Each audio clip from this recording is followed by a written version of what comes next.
Donc, un gros merci à nos panélistes, Christian Côté du Presbytère, puis Ameza Othman de la Maisonnée, qui vont venir nous parler chacun de leur expérience. Aujourd'hui, ben, c'est ça, le thème, c'est un milieu de vie pour la solidarité et l'entraide intergénérationnelle. Donc, on le sait, comme tel, à partir du moment où on veut démarrer une initiative, c'est important de se donner une mission, un cadre, des objectifs. Puis je laisserai peut-être à ce moment-ci brièvement Ameza, pour commencer, nous dire un petit peu la mission comme telle de son organisation, qui est large, mais aussi en lien, bien sûr, avec ce qui nous intéresse aujourd'hui, toute la dimension du parrainage. À toi la parole, Ameza. Luc, mon travail pour la Maisonnée, c'est un organisme qui s'appelle Accueil, Intégration, Emploi. C'est un organisme qui travaille plus, qui a pour mission d'accueillir les nouveaux arrivants à Montréal et de les aider à s'installer et par la suite, bien entendu, par ricochet, à s'intégrer. Notre objectif, en réalité, est de les outils et comment on appelle les moyens pour que les personnes puissent s'installer à partir du logement dès qu'ils arrivent jusqu'à son emploi. En fait, en passant par toutes les étapes d'adaptation, qu'ils puissent avoir tous les outils d'adaptation et pouvoir continuer leur vie ici à Montréal et au Québec, parce qu'on fait aussi quelquefois la promotion un peu de région, si les gens ont le goût d'aller explorer, d'aller s'installer dans d'autres régions, autres que Montréal. D'ailleurs, on les incite, c'est parce que on est conscient que Montréal, c'est pas évident, c'est pas facile, donc on les incite à aller vers les régions, parce qu'on trouve que les régions, il y a beaucoup de facilité au niveau du logement, au niveau de la qualité de vie, etc.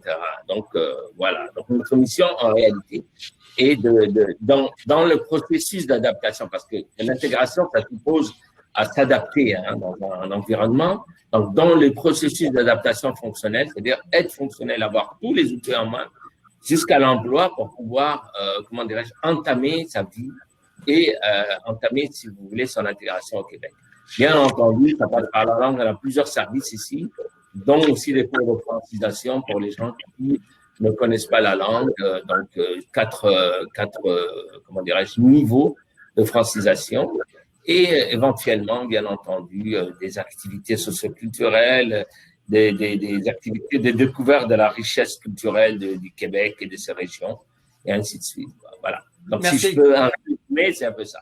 Merci beaucoup, Ameza. Puis tantôt, si tu veux bien, on va revenir, bien sûr, sur moi, ce qui m'intéresse vraiment qu'on discute aujourd'hui, c'est toute la question du parrainage.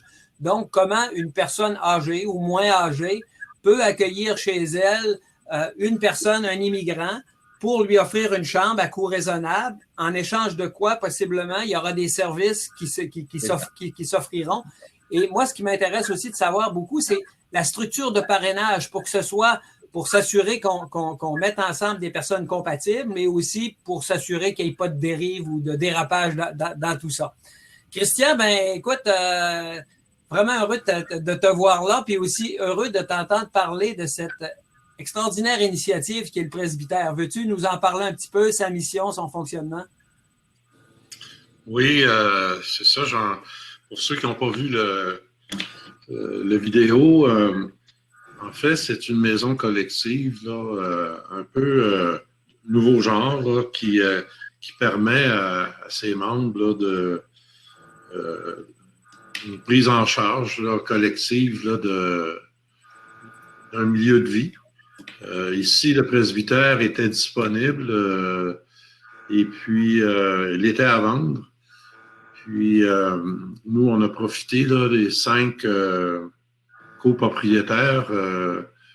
On habite le village ici, certains depuis leur naissance, d'autres comme moi depuis plus de 40 ans.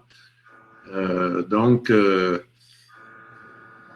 il y avait une belle opportunité là, à prendre possession du presbytère et à lui donner une deuxième vie. Fait que c'est sûr qu'on a travaillé très fort parce que c'était quand même un bâtiment qui est âgé. Fait que, puis c'est ça qui est intéressant aussi. On fait des corvées. On a fait beaucoup de corvées pour rénover le bâtiment. C'est pas fini, Mais on n'est pas pressé parce qu'on prend le temps qu'il faut. On est 5 et puis sur les 5, on est 2 à y résider là, en permanence depuis plus de 3 ans. Les 3 autres sont plus jeunes, ils vont venir nous rejoindre à la retraite, mais ils participent à toutes les corvées et à la gestion du presbytère, bien sûr, là, on le fait de façon collective.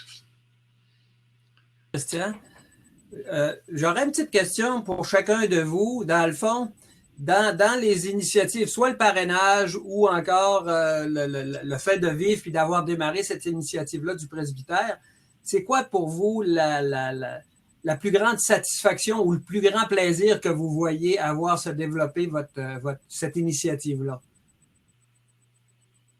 On peut commencer par Christian, tiens. OK. En tout cas, c'est un défi. Pour nous, le plus grand besoin et la plus grande réalisation, c'est de vivre ensemble puis de partager notre fin de vie collectivement, de se donner les moyens. C'est une grande sécurité et beaucoup de partage. C'est des expériences, vivre ensemble à 5 là, dans une maison, c'est quand même une expérience de vie qui est demandante, mais qui apporte tellement moi je dirais bien ça, qui apporte beaucoup de bien-être, puis beaucoup de bonheur aussi. Comme je disais dans la vidéo, moi, j'ai commencé ma vie de jeune adulte en commune et puis je suis très fier de la terminer, encore une fois en commune. Et puis, pour moi, toute ma vie, ça a été, j'ai eu la chance d'avoir des projets collectifs, là, des entreprises, plusieurs propriétaires. Puis là, ben, vivre ensemble, ça répond beaucoup à mes valeurs et puis je me sens privilégié là, de pouvoir vivre cette expérience-là présentement là, avec 4 bons amis. Merci, merci. Je vois qu'il y a plusieurs questions, effectivement, qui émergent de l'assistance. J'aimerais juste quand même donner la possibilité à Amasa là, de répondre à ma question. La plus grande satisfaction, brièvement, qu'il retrouve dans cette initiative-là de parrainage. Puis après ça, bien sûr, on va passer à vos questions qui sont toutes très intéressantes. Et juste pour répondre à Gérald, effectivement, il s'agit de Saint-Alphonse qui est tout près de Caplan, ici en Gaspésie. Donc, Amasa. Très bien. Alors, ma satisfaction, c'est la tournure dont a pris le projet. Je m'explique. Au début, nous, en fait, ce projet Habitation partagée, ça s'appelle comme ça, c'était pour lutter un peu contre le manque de logements à Montréal, 2003-2004, parce que les immigrants, quand ils arrivaient, on était obligés de leur trouver des logements, etc. Mais la tournure dont ça a pris ça, c'est que ça arrivait à être un jumelage plus de cohabitation intergénérationnelle au départ. Parce que à cette époque-là, il y avait beaucoup de personnes de plus de 55 ans qui avaient des gros logements, des grandes maisons, et qui, eux, avaient cette possibilité d'offrir une chambre ou deux pour accueillir des nouveaux. Cette tournure que ça a pris ce projet-là, qui est ma plus grande satisfaction, parce qu'à un moment donné, on a constaté qu'il y avait quand même un besoin des deux côtés, autant des nouveaux arrivants, pour leur installation, pour leur intégration, pour leur démarrage dans la vie au Québec, autant pour les personnes âgées, entre guillemets, hein, parce que c'est des personnes autonomes, etc., qui, elles, étaient aussi, ça leur permettait de casser un peu leur isolement, de partir avec, je dirais, des connaissances autres, des nouvelles personnes qui arrivaient d'un peu d'ailleurs. Et ce jumelage, je pourrais appeler ça, est bénéfique autant pour les deux, parce que ça permet à la personne de connaître le Québec, de connaître par l'intermédiaire une personne qui vit ici, et aussi je dirais, de ressources, de support, mais aussi de connaissances un peu culturelles, une ouverture au monde, etc. Donc, c'est ça ma satisfaction. C'est cette tournure-là qu'on ne s'attendait pas, mais c'est celle-là qui m'a le plus impressionné quoi, dans ce projet-là. Merci beaucoup, Amasa. J'irais peut-être maintenant, il y a une couple de questions qui tournent, Christian, autour de toute la question comment intégrer de nouveaux membres. Puis, si quelqu'un quitte aussi, comment va se faire le relais? Parce que ce que je comprends, vous êtes un noyau d'amis, tu sais, puisque je vous connais aussi, bien sûr. Vous étiez des gens qui vous connaissiez déjà. Fait que, avez-vous réfléchi sur, bon, éventuellement, il y aura bien sûr de nouveaux arrivants. On le sait que les choses ne sont pas éternelles, ni les personnes. Alors, comment prévoyez-vous assurer ça? Il y avait Thomas Romagny qui était intéressé par ça, puis il y avait également Lisa Guérette, cet aspect-là. La passation ou la rotation, une fois que le noyau de départ sera, il y aura des membres qui quitteront. Bon. Oui, on y a réfléchi. On a même des conventions qui sont bien noir sur blanc, là, bien écrites pour prévoir l'arrivée de nouveaux membres ou le départ de membres ou le décès de membres, ou en tout cas tout ce que la vie peut amener. Là. Ça, on a vraiment pris le temps de discuter puis de s'informer. On a eu beaucoup d'informations et de recommandations. C'est sûr que rendu à notre âge, on a des grands réseaux. Hein, fait qu'il y a des avocats, des juges, des notaires dans ce réseau-là. Fait qu'on en a profité. Et puis, on est ouvert à de nouveaux membres. Mais il y aura des étapes. Présentement, on est en train de s'établir finalement, même si ça fait quelques années, parce qu'il y a 3 de du groupe qui sont plus jeunes puis qui ne sont pas encore à la retraite. Fait que pour l'instant, on est 5 et puis je pense que ça va être comme ça encore pour un petit bout de temps. Mais on veut que ce projet-là nous survive. C'est pas un projet à but lucratif non plus. C'est à but non lucratif. Donc, on est ouvert à de nouveaux membres. On a des membres fondateurs. On a des membres qui vont être résidents et des membres qui vont être résidents, mais qui vont être postulants, moins impliqués, mettons, dans les coûts, dans la main-d'œuvre et tout ça. On a prévu en tout cas 3 sortes de membres. Et puis, bien sûr, une de nos façons de procéder, c'est par consensus. Puis là, on a une convention là, qui décrit très bien comment accepter des nouveaux membres, là, peu importe les catégories. Et puis, les critères sont là. Bien sûr qu'on a des valeurs et puis les nouveaux membres qui vont éventuellement arriver, le plus possible doivent adhérer à ces valeurs-là. C'est beaucoup des valeurs de partage. Et puis, comme je disais dans la vidéo, on s'est engagé à prendre soin les uns des autres le plus tard possible et le plus longtemps possible. Et puis, quand un de nous sera plus capable de vivre ici à cause de problèmes de santé ou même mortalité, ben ça, c'est prévu encore dans la Convention, comment procéder. Je ne sais pas si ça répond en gros à la préoccupation. Éventuellement, on abordera l'aspect un petit peu de la finance parce que, bien sûr, ce que je comprends, le groupe de départ a investi beaucoup. Puis, ce que des gens aimeraient savoir un peu plus tard, est-ce qu'il va y avoir des modalités pour récupérer, que ce soit pour, tu sais, quelqu'un quitte et il doit aller dans une résidence où il a besoin de service, il va avoir besoin de récupérer sa mise. Comment cela s'opérera-t-il? Mais avant, j'aimerais peut-être, tu sais, il y a une question qui vient de Julie Mador qui pose la question à Mesa, à savoir, c'est quoi le nombre de personnes, à quelle échelle, c'est quoi le nombre de personnes et de nouveaux arrivants que vous pouvez jumeler à la fois? Parce que ce qu'il faut comprendre, la maisonnée, ça ne se passe pas dans une seule maison, mais dans plusieurs domiciles. Et puis, vous pouvez faire du parrainage comme ça dans combien de maisons entre des aînés puis des immigrants, des nouveaux arrivants? Ben, au fait, nous, notre objectif, il est de 25 jumelages, c'est-à-dire 25 logements. Donc, ça, c'est notre objectif. Mais il est arrivé à des moments où on est passé à 30, d'autres à 20. En réalité, on n'a pas nous, on respecte l'objectif en général d'une vingtaine. Et puis, d'une année à une autre, il y a des roulements qui se fait. Alors, je ne peux pas vous dire l'échelle qu'on peut supporter actuellement. On a une intervenant là-dessus, là, vous savez.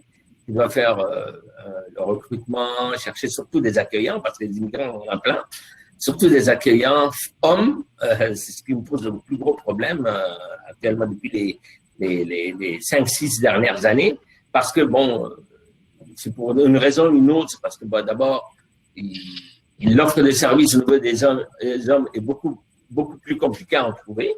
Il y a beaucoup de femmes qui sont plus ouvertes à accueillir d'autres femmes, alors que les hommes, c'est peut-être culturel, je ne sais pas, mais c'est peut-être aussi, je dirais, de genre. Les hommes sont moins portés à accueillir des personnes chez eux, etc. Donc, l'échelle en tant que telle, nous, c'est entre 25 et 30, comment dirais-je, jumelages qu'on peut supporter ici au niveau de la maisonnée. On ne peut pas supporter plus que ça parce qu'on est limité par quand même l'aide et la subvention qu'on a de la ville de Montréal. Donc, c'est ça. Bon, merci beaucoup. Éventuellement, on va revenir là-dessus, justement, sur les modalités de jumelage. Comment ça s'effectue? C'est quoi de quelle façon vous pouvez procéder pour effectuer le jumelage? Mais avant d'aller plus loin, j'aimerais peut-être, Christian, que tu puisses là, nous parler aussi de l'aspect que je parlais tantôt, puis il y a aussi, est-ce que vous bénéficiez d'un soutien technique, financier d'un organisme public dans votre développement? C'est une question de M. Solomon. OK. Non, on est totalement privé et indépendant jusqu'à présent. C'est sûr que notre expérience, et puis on prend le temps de bien établir les choses. On n'a pas de statut légal comme tel, sauf un statut de copropriété. Et puis, on a financé à 100% le projet. On est les 5 membres fondateurs. Donc, on a une convention à laquelle se référer. Mais c'est possible qu'il y ait d'autres membres éventuellement qui ne seront pas des membres fondateurs. Et puis là, encore là, on essaie de prévoir un peu les modalités. Mais c'est un projet qui est en évolution. Par exemple, on a réfléchi ensemble à être une coop d'habitation. On a vu les avantages et les inconvénients d'une coop. C'est sûr que là, on aurait beaucoup de conseils et d'appui si on allait vers cette façon-là de faire. Ça répond à nos valeurs, mais on veut attendre que les 5, qu'on soit ici à vivre ensemble, que le bâtiment soit complètement rénové. On est quand même privilégiés. On a tous des maisons ou on avait tous des maisons. Donc, la vente de nos maisons nous ont permis d'autofinancer le projet. Et puis, ça donne une grande liberté puis une grande latitude aussi. Et puis, les coûts n'ont pas été énormes non plus parce que c'était un bâtiment qui était... il n'y a personne qui voulait le reprendre. Il était voué à disparaître. Donc, c'est sûr qu'on l'a acquis à un coût raisonnable. Et puis, comme on fait 100% des rénaux, il y a juste les matériaux. Fait que les matériaux, c'est comme 50% des coûts finalement, la main-d'œuvre étant l'autre 50%. Mais nous, on est bénévoles dans ce projet-là finalement. Fait que pour les membres fondateurs, on tient compte de tous ces investissements-là, autant humains que financiers, dans notre convention. Fait que si un de nous part, c'est prévu comment rembourser la part du membre. C'est bon. Et puis, ouais, ce remboursement-là, par exemple, comment la valeur de l'investissement sera-t-il fixée? Est-ce que c'est en fonction justement des sommes, vous comptabilisez les argents de la réno, par exemple? Est-ce que vous donnez une valeur au temps, par exemple? Comme je disais tantôt, c'est un peu en évolution tout ça. Oui, on comptabilise tout. Sylvie, qui est une des membres des 5, fait un travail extraordinaire. Là. Toutes les factures sont conservées. Tout est fait selon comme ça devrait être fait. Là. Et puis, donc, puis c'est au coûtant. Là. Nous, c'est à but non lucratif. On ne veut pas faire d'argent avec ça. Et on vise toujours le moindre coût. Puis notre temps, ben, on ne l'a pas évalué encore. Je ne sais pas, la discussion n'est pas terminée là-dessus. Mais on est les membres fondateurs. Fait que c'est sûr qu'on a des privilèges à cause de ça. Et puis, s'il y a d'autres membres, d'autres personnes qui se joignent à nous éventuellement, mais dans nos valeurs, l'équité est très importante, puis les responsabilités sont bien décrites. Fait qu'on essaie là, de prévoir le maximum de choses, mais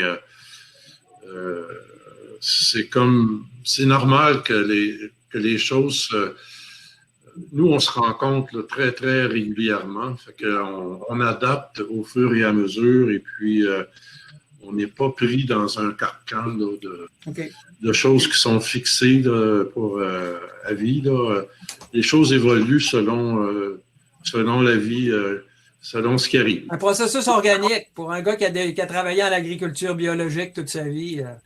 Je pense que l'organique, il connaît ça. Petite question pour M. Ottman, grosse question en fait. Y a-t-il un mode de sélection qui est fait auprès des nouveaux arrivants et des aînés? On en parlait un peu tantôt. Puis comment se crée le match puis s'assurer de la réussite aussi de tout ça? Vous parliez qu'il y avait une intervenante. Dans le comment, c'est bien important. Si j'ai bien compris, le match, le parrainage, ça se fait beaucoup par personnes de même sexe. Alors, nous parlez un petit peu justement comment se fait le jumelage, comment il est soutenu, quels sont les critères qui permettent de dire que la personne A va fitter avec la personne Z? Alors, généralement, d'abord, on favorise, comment on appelle le jumelage, femme-femme, homme-homme. C'est pour ne pas créer des ambiguïtés, des problématiques là-dedans, etc. Ça, c'est la première chose à faire. Je dis pas qu'il n'y en a pas eu de jumelage homme-femme, mais c'est très rare. C'est arrivé. Mais on part à partir d'abord d'une entrevue avec comment on appelle, la personne qui va être accueillie, c'est-à-dire le demandeur. On essaye de voir un peu son profil, qu'est-ce qu'il aime, qu'est-ce qu'il cherche par la cohabitation, etc. C'est la première chose. Après cette première, comment dirais-je, entrevue, on voit quels sont nos accueillants, parce qu'on a quand même un noyau d'accueillants depuis plusieurs années qui sont avec nous. Et ces noyaux d'accueillants, on les connaît déjà. Donc, on sait très, très bien leur profil, etc. Donc, on cherche dans notre noyau d'accueillants s'il y a une personne qui peut déjà, s'il y a une ouverture pour accueillir cette personne. Éventuellement, entre-temps, bien entendu, on fait la vérification judiciaire de la personne qui va cohabiter. Parce que là, c'est important pour nous de protéger les personnes âgées, etc. Donc, on fait et par la suite, une fois qu'on a fait toutes ces activités, on signe ce qu'on appelle une entente de cohabitation. L'entente de cohabitation suppose plusieurs aspects. Donc, le respect de certaines règles, autant de l'accueillant que de la personne qui va être accueillie. Donc, on essaie de trouver quelles sont les règles que l'accueillant voudrait que la personne accueillie respecte, et ainsi de suite, donc pour qu'ils puissent cohabiter de façon harmonieuse. Par la suite, on continue aussi à donner un service de médiation. Il y a des petites problématiques, des petites couacs, des petites incompréhensions. On est là pour continuer la cohabitation. Et aussi, une fois ou deux fois par année, comme je l'ai dit dans la vidéo, on fait des activités pour comment on appelle, les personnes, tous ceux qui font partie du projet, les anciens, les nouveaux et tout ça, pour qu'ils puissent faire des échanges de bonnes procédés, se rencontrer autour d'un repas ou comment dirais-je, un peu de joindre l'utile à l'agréable. Donc ça, c'est un peu les modalités du projet. Bien entendu, lorsque la personne cherche une cohabitation, une première cohabitation, d'abord on l'informe. Il y a toute une information qui lui est donnée. Et cette information, il y a un respect, on dit au moins une année de cohabitation, minimum. La personne ne peut pas partir. C'est comme si elle signait un bail, mais c'est pas un bail, en fait, c'est une entente de cohabitation. Minimum une année qu'elle reste avec la personne et minimum une fois par mois qu'elle respecte aussi, ça c'est la maisonnée qui met ces règles-là, qu'elle fasse une activité avec la personne qui est là. Une activité quelconque, sortir au cinéma, sortir au restaurant, un souper ensemble dans la maison, etc. Donc, il y a des choses que nous, dès le départ, on met sur pied certaines règles qu'on a mis sur pied pour que les personnes puissent aussi établir un contact entre eux, parce que la réalité, c'est ça qu'on veut, qu'il y ait un contact entre les personnes qui cohabitent ensemble. Eh bien, on vous remercie beaucoup, beaucoup. Oui, Amazon. Non, parce qu'il y avait, et rapidement, il y avait une personne qui m'avait demandé s'il y avait une incitative financière pour les accueillants. Incitative financière pour les accueillants, oui. Pas tout le temps. Généralement, les accueillants, eux, ce qu'ils veulent, c'est une personne avec un contact, une personne parce qu'ils se sentent seuls, etc. Et l'incitatif financier pour nous, même pour la maisonnée, vient en second lieu. C'est une aide, une amélioration de conditions de vie de la personne, etc. Voilà. Est-ce qu'il y a d'autres initiatives à Montréal comme celle-là? Non, mais il y a d'autres habitations partagées qui existent en, comment dirais-je, en Outaouais, en Yamaska. Je pense qu'il y en a deux comme ça. À ma connaissance, il n'y en a pas beaucoup. Voilà. Ça répond à notre question. Oui, un gros merci. Hey, je vois plein de questions super intéressantes, entre autres, bon, ben, toute la question, on voit que Christian, au presbytère, il y a des célibataires, il y a un couple aussi. Puis bon, chacun de ces personnes-là a de la visite, bien sûr, son réseau d'amis, comment ça se gère, tout ça. Bien sûr, le temps dont on dispose est limité. Je vous demanderais peut-être les Christian et Ameza, est-ce que c'est possible éventuellement que en vous écrivant, on puisse avoir certains documents de l'information pour les participants qui souhaiteraient en savoir plus, puis peut-être faire des petits avec votre belle initiative? Est-ce que c'est possible? Absolument. Sans aucun problème, on est ouvert à ça. Un gros merci. Oui, on est ouvert aussi, là, pas juste moi, là, les autres du groupe aussi. On l'a fait dans le passé, puis on va continuer à le faire. Donc, un gros merci. Ça clorait notre session. On va passer au bloc B. Il y a encore là de belles initiatives à découvrir. Puis, on pourra toujours aussi, par la magie du chat, vous tapez le nom de la personne à qui vous voulez parler, puis vous pouvez avoir un échange personnalisé avec elle ou lui. Fait que, un gros merci de votre belle présence. Puis, je sens que ça va faire des petits. Merci Luc, merci Vicky, ça a été très bien. Merci de nous avoir invités. Intéressant de te connaître, Christian. J'espère qu'on va se voir un de ces quatre.